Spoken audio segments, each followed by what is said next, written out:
Halo semuanya, Assalamualaikum warahmatullahi wabarakatuh. Kenalin, nama aku Delia dari program studi Manajemen Agribisnis Angkatan 58. Di sini aku sebagai tutor pada mata kuliah Dasar Akuntansi pertemuan kelima tentang Jurnal Umum, Posting ke Buku Besar, dan Neraca Saldo. Dan kali ini aku akan membahas mengenai pengertian, manfaat, metode, komponen, tahapan, dan juga contoh kasusnya. Oke, kita langsung next aja ya ke pembahasan. Nah, pengertian buku besar. Buku besar merupakan buku yang berisi kumpulan akun-akun perkiraan yang terkait dengan pencatatan transaksi keuangan yang mengikhtisarkan buku pembantu yang berisi semua daftar perubahan laporan keuangan dari suatu entitas atau perusahaan. Buku besar juga merupakan dasar pembuatan laporan neraca dan laporan laba rugi.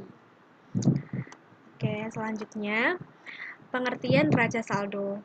Neraca saldo merupakan bagian penting dalam tahap siklus akuntansi. Istilah ini digunakan untuk menyebut trial balance, yaitu suatu daftar yang menyediakan informasi keseluruhan data dari buku besar perusahaan. Misalnya, neraca saldo nomor akun, nama akun, debit, dan kredit pada periode tertentu. Nih, ada 3 manfaat trial balance, yaitu yang pertama, memudahkan penyesuaian posting. Apa sih maksudnya? Nah, maksudnya trial balance yang sudah dihitung dengan tepat akan memberikan kenyamanan yang signifikan terkait keakuratan dalam setiap hasil laporan keuangan neraca, sehingga penyesuaian setelah kegiatan trial balance akan bisa dilakukan dengan mudah. Yang kedua, mempermudah dalam melakukan audit. Maksudnya, trial balance akan mampu memberikan daftar seluruh buku besar dengan saldo agar bisa memudahkan kegiatan audit. Contohnya tuh kayak bila sifat akun adalah di debit, namun mempunyai saldo kredit, maka semua buku besar akan diperiksa secara menyeluruh. Yang ketiga, menunjukkan kredibilitas. Maksudnya tuh, neraca percobaan pun seringkali digunakan oleh perusahaan perbankan atau lembaga pemberi pinjaman untuk mengetahui kapasitas pinjaman bisnis dan kredibilitas dari bisnis itu sendiri. Pasalnya, perusahaan harus mengetahui bahwa neraca percobaan yang sudah dihitung tidak ada kesalahan sedikit pun. Tapi, kalau ada kesalahan dalam hal offset, maka trial balance akan dihitung kembali. Selain itu, neraca percobaan juga bisa mendeteksi kesalahan perhitungan yang ada di dalam buku besar. Nah, tapi perlu kamu garis bawahi juga bahwa ada beberapa kesalahan yang tidak bisa dilacak oleh laporan ini, yaitu kesalahan yang dilakukan oleh karyawannya. Contohnya, transaksi tidak diinput di dalam sistem. Terus, yang kedua ada kesalahan awal entry. Di dalam transaksi entry ganda yang mencakup nilai atau jumlah yang salah di kedua sisinya. Selanjutnya ada kesalahan pembalikan. Ketika melakukan kegiatan transaksi entry ganda yang dimasukkan dengan jumlah yang tepat, namun pada akun yang akan didebit malah dikreditkan atau sebaliknya. Nah, yang terakhir tuh ada kesalahan prinsip. Kesalahan ini dilakukan karena melanggar prinsip dasar akuntansi, seperti saat jumlah yang akan dimasukkan sesuai dan sudah benar, namun jenis akun yang dihasilkan malah salah. Gitu. Yang selanjutnya ada metode trial balance. Metode trial balance itu ada 3. Yang pertama ada metode total. Metode total atau yang lebih dikenal dengan metode neraca saldo kotor, maka seluruh akun yang ada pada buku besar akan dijumlahkan dan total dari sisi debit dan kredit akan dibawa pada neraca saldo. Perlu digarisbawahi bahwa metode ini tidak bisa digunakan secara umum karena metode ini tidak dapat membantu menyelesaikan penyusunan akun akhir. Yang kedua, ada metode saldo. Metode ini diaplikasikan oleh perusahaan karena dapat memudahkan penyusunan jumlah uang pada neraca. Yang ketiga, ada metode total dan saldo. Metode ini sering disebut sebagai metode gabungan. Terdapat kolom tool serta saldo yang digunakan untuk menunjukkan hasil akhir dari debit dan kredit. Oke, selanjutnya ada 4 komponen dalam neraca, yaitu yang pertama ada nomor akun, ada nama akun dan keterangan. Yang ketiga ada debit, dan yang terakhir ada kredit. Nah, ini adalah gambaran komponen dalam neraca saldo. Yang pertama ini ada nomor akun, yang kedua ada nama akun, yang ketiga ada debit, yang keempat ada kredit. Oke, next. Selanjutnya, tahapan penyiapan daftar saldo. Ada 4 tahapan dalam penyiapan daftar saldo, yaitu yang pertama, tulis nama perusahaan diikuti dengan judul laporan daftar saldo, serta tanggal penyajiannya. Yang kedua, tulis akun-akun dari buku besar dan masukkan saldo debit dan kreditnya ke dalam kolom debit dan kredit daftar saldo. Yang ketiga, jumlahkan kolom debit dan kredit daftar saldo. Dan yang keempat, periksa jumlah kolom debit. Dan kolom debit harus sama. Oke. Nah, ini adalah contoh kasus dari jurnal umum. Yang pertama, pada tanggal 1 Januari, Tuan Riko menyerahkan uang pribadinya untuk modal usaha cuci motor mengkilau sebesar 15 juta rupiah. Dan pada tanggal yang sama juga, diterima kas dari jasa cucian motor sebesar 300 ribu rupiah. Dan pada tanggal 2 Januari, membayar sewa tempat usaha untuk 1 bulan sebesar 250 ribu rupiah. Pada tanggal 3 Januari, membeli barang elektronik di Cahaya Elektronik sebesar 200 ribu rupiah secara kredit. Nah, pada gambarannya tuh seperti ini. Kita masukkan tanggal, keterangan, akun referensinya itu, nomor referensi, dan debit juga kreditnya. Tanggal 1 Januari masuk ke kas. Ke debit 15 juta rupiah. Dan modal Tuan Riko masuk ke kredit sebesar 15 juta rupiah. Pada tanggal yang sama juga masuk ke kas 300 ribu rupiah di bagian kolom debit. Dan pendapatan jasa di bagian kredit sebesar 300 ribu rupiah. Pada tanggal 2, sewa dibayar di muka sebesar 250 ribu rupiah pada kolom debit dan masuk ke dalam kas sebesar 250 ribu rupiah pada kolom kredit. Pada tanggal 3, barang habis pakai masuk ke debit sebesar 200 ribu rupiah dan utang usaha masuk ke dalam kredit sebesar 200 ribu rupiah. Totalnya 15.750.000 rupiah. Dan jika kalau hasilnya udah balance, berarti cara menghitungnya sudah benar. Oke, selanjutnya kita akan masuk ke latihan soal.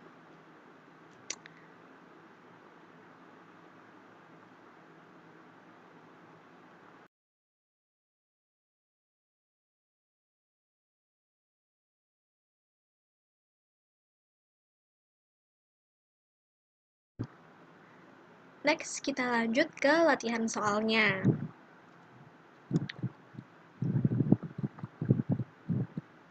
Soal yang pertama, apa saja fungsi dari jurnal?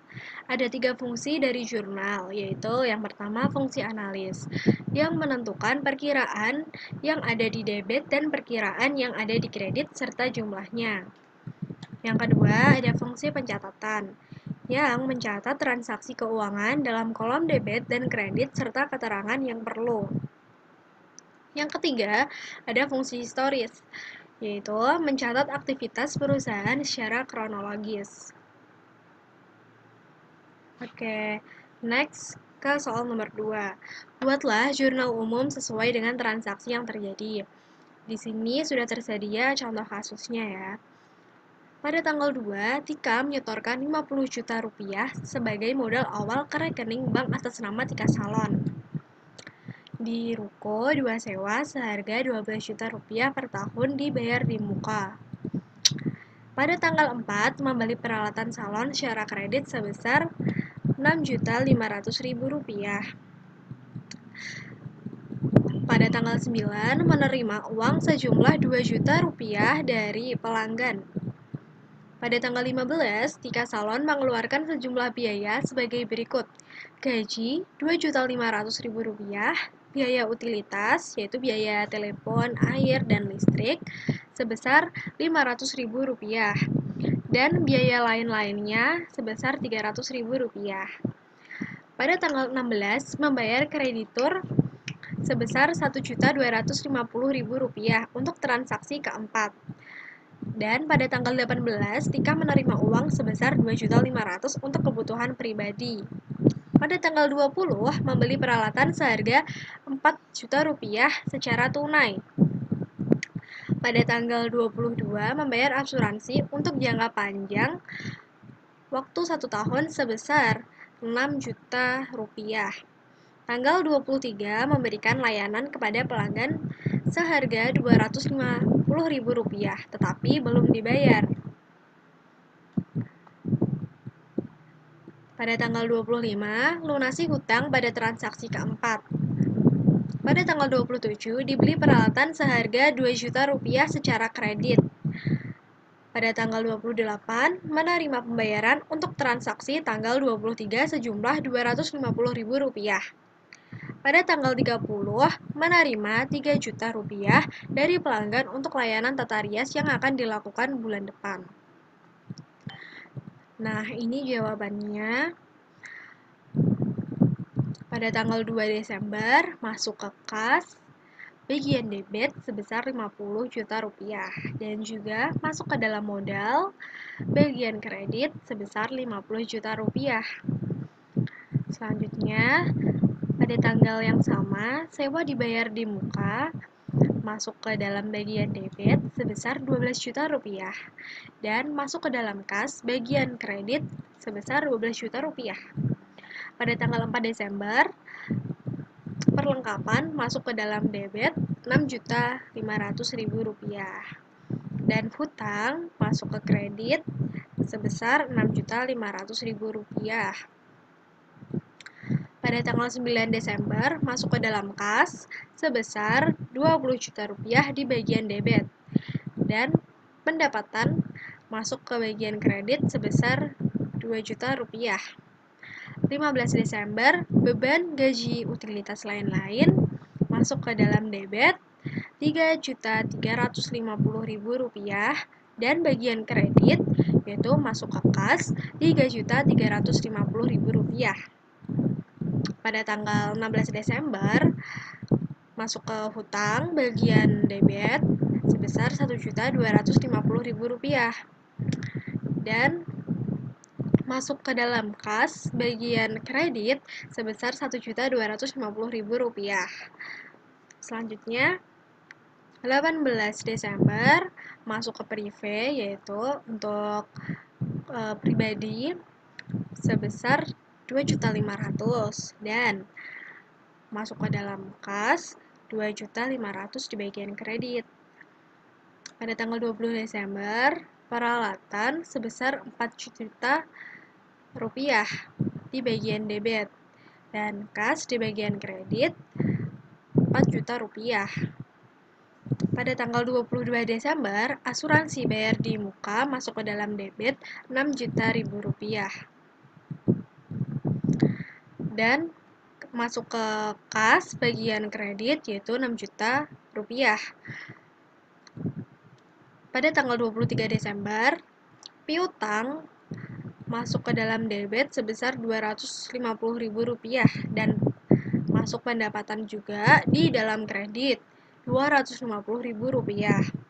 Selanjutnya, pada 25 Desember, masuk hutang di bagian debit sebesar Rp5.250.000 dan masuk ke dalam kas kredit Rp5.250.000. Pada tanggal 27 Desember, membeli perlengkapan sebesar Rp2.000.000 dan hutang sebesar Rp2.000.000 masuk ke dalam kredit.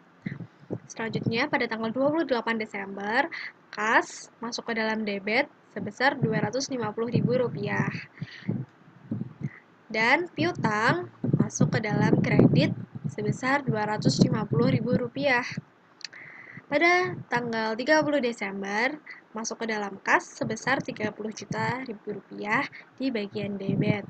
Dan pendapatan diterima di muka sebesar 3 juta rupiah masuk ke dalam kredit. Gitu. Next. Soal ketiga, apa yang dimaksud dengan trial balance dan apa manfaatnya? Trial balance merupakan suatu daftar yang berisi seluruh jenis nama akun beserta saldo total dari setiap akun yang disusun secara sistematis sesuai dengan kode akun yang bersumber dari buku besar perusahaan pada periode tertentu. Trial balance memiliki 3 manfaat, yaitu memudahkan penyesuaian posting, memudahkan dalam melakukan audit, dan menunjukkan kredibilitas. Oke, karena materi sudah habis, maka saya tutup. Wassalamualaikum warahmatullahi wabarakatuh. Mohon maaf jika ada kesalahan kata. Terima kasih semuanya.